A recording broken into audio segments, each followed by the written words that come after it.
UPSI की परीक्षा में जातिगत टिप्पणी की गई, ब्राह्मणों को लेके एक सवाल आया था, तो उस सवाल के बारे में आप क्या कहना चाहेंगे? उस टिप्पणी के बारे में क्या कहना चाहेंगे? अब क्या ही कहा जाए इस टिप्पणी पे, ये कोई छोटी बात नहीं है। मतलब यूपीएसआई की परीक्षा में इस प्रकार का प्रश्न आता है और उस पे ऑप्शन में अगर इस प्रकार का ऑप्शन आता है तो सोचिए कि कितनी बड़ी लापरवाही है। और ये लापरवाही मैं तो कहता हूं जानबूझ के की गई है, क्योंकि अनजाने में ये लापरवाही नहीं हो सकती। कई राउंड उसकी स्क्रूटनी होती है। किसी क्वेश्चन पेपर, जब इस लेवल का क्वेश्चन पेपर होता है तो कई राउंड होती है, और फिर अगर एक जगह होती गलती तो माना जाता कि गलती से हो गया। आप देखिए कि कल के एग्जाम में इस तरीके से वायरल हुआ, फिर आज परीक्षा केंद्रों पर रक्षा काटा जा रहा है। ये सरकार टोपी उतरवाते उतरवाते कब रक्षा उतरवाने पर उतर आई, ये लोग जान नहीं पाए। उसके पहले एक वेब सीरीज आई, उसके पहले एनसीईआरटी में इसी प्रकार की गलती आई, उसके पहले कानून आया। तो तमाम तरीके से ये सरकार लगातार सवर्ण समाज को अपमानित करने का काम कर रहा है। मैं तो सवर्ण समाज से अपील करूंगा कि जब आपके विधायक सांसद जिनको आप जिताते हैं अपने समाज का जान के कि हमारे समाज के हैं, इनको जिताया जाए, और वो लोग क्यों चुप हैं?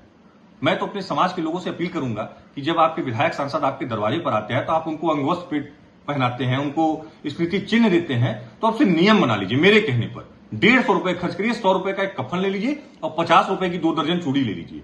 और जब वो विधायक सांसद आए तो उनको कफन पहना दीजिए और चूड़ी भेंट कर दीजिए। ये पहनाते कहीं बताइए उनको कि आप लगातार हमारे समाज का अपमान हो रहा है, उसमें आपके मुंह में दही जम गई है। आप बोलने का कहा, अन्य समाज के लोगों को आप देखिए कि वो अपने समाज के हक और अधिकार के हमेशा आवाज उठाते हैं, सदन में आवाज उठाते हैं, और उठाना भी चाहिए। अगर आप जिस समाज के हैं, अगर उस समाज की आवाज को आप नहीं उठाएंगे तो कौन उठाएगा? आप क्या कहना चाहेंगे कि भाजपा सरकार में ब्राह्मण समाज सुरक्षित नहीं है? लेकिन मैं पूरी बात मेरी हो जाने दी। लेकिन दुर्भाग्य है इस देश के सवर्ण समाज का कि उनके जो विधायक और सांसद हैं, जब उनके हक और अधिकारों का लड़ाई तो लड़ना दूर की बात है, जब उनके हक और अधिकारों का हनन होता है तब भी ये विधायक और सांसद बोल नहीं पाते। इनके मुंह में दही जमाई जाती है, दही जमाती है।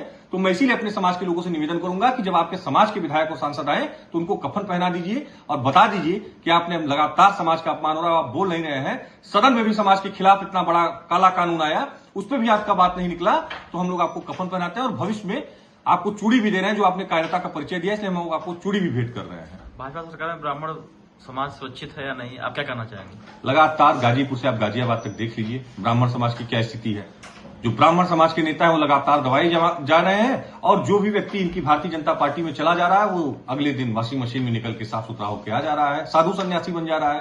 तो ब्राह्मण समाज हो चाहे सवर्ण समाज हो, और ये समाज की नहीं, ये 10 साल हिंदू मुसलमान करके राजनीति किए, मंदिर मस्जिद के नाम पे राजनीति किए। लेकिन 2024 में जो इनका था कि 400 पार हो जाएंगे और संविधान को बदल देंगे, जब उसमें ये फेल हो गए तो ये जातिगत पे आ गए हैं। अब ये ब्राह्मणों को टारगेट करके, सवर्णों को टारगेट करके वोट बैंक की राजनीति कर रहे हैं। लेकिन ये देश तोड़ने वाले लोग हैं। देश के लोग अब समझ गए हैं कि अब ज्यादा दिन ये धर्म और जाति की राजनीति नहीं चलेगी। जो देश के विकास की बात करेगा, जो सर्व समाज की बात करेगा, अब लोग उसके साथ हैं।